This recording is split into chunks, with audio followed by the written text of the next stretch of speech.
story from the Sesame Street book is Ernie and His Merry Monsters.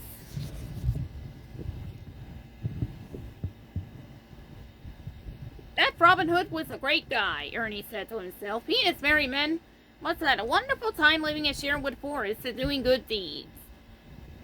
Ernie leaned back against the tree trunk. Those were the days, he thought. Sometimes I think we could use a hero like Robin Hood on Sesame Street.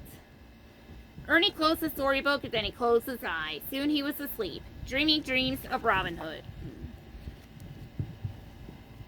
Someone help me, please! Cried a little boy. Luckily, Robin Hood was nearby and heard the boy's cry. What's the matter? Asked Robin Hood. My kitten Fluffy is in this tree and he can't get down, said the boy.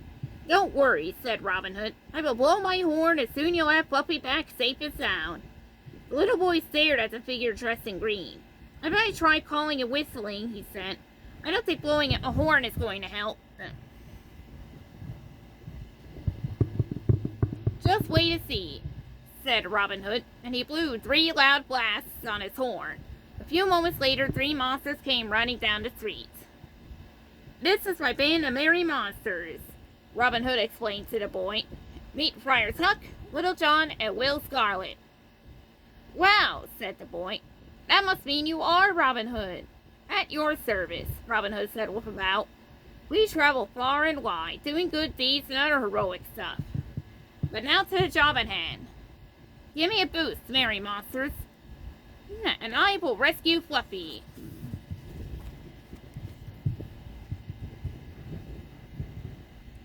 The boy watched as Robin Hood and his merry monsters got Fluffy down from the tree.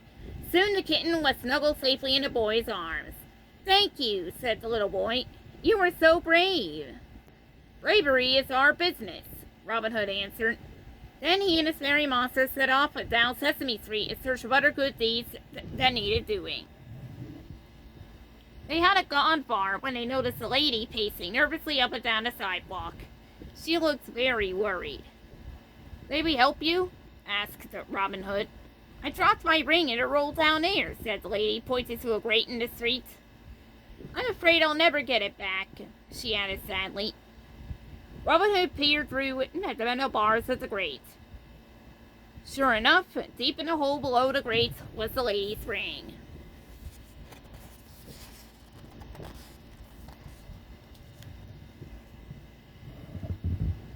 My merry monsters and I will help you, Robin Hood said to the lady. Then he whispered something to Will Scarlet. And Will ran off. He returned a few minutes later carrying a fishing pole. Robin Hood tied a small enough magnet to the end of the fishing line. Then he lowered it through the grate. It was not long before he was reeling in the line, the magnet, and the ring. Oh, thank you, said the lady when Robin Hood handed her the ring. That was so clever of you. Being clever is part of our job, said Robin Hood as he and his merry monsters took a deep bow. Someone was crying. At first, Ernie thought it was part of his dream, but when he opened his eyes, he knew it wasn't. A little girl really was crying. And Harry, Elmo, and Cookie Monster were telling her not to worry. What's wrong? Ernie asked. I've lost my puppy, said the little girl. And we're going to look for him, said Harry. Ernie did what he thought Robin Hood would do. Let's organize a search party, he said. It took a lot of searching, but at last they spotted the puppy, who had fallen asleep beneath some bushes. Thank you for helping me, said the little girl. Being helpful is our business, Ernie said. No one knew what he meant, but that didn't matter. Ernie knew. He knew there were times when a hero like Robin Hood was just what Sesame Street needed.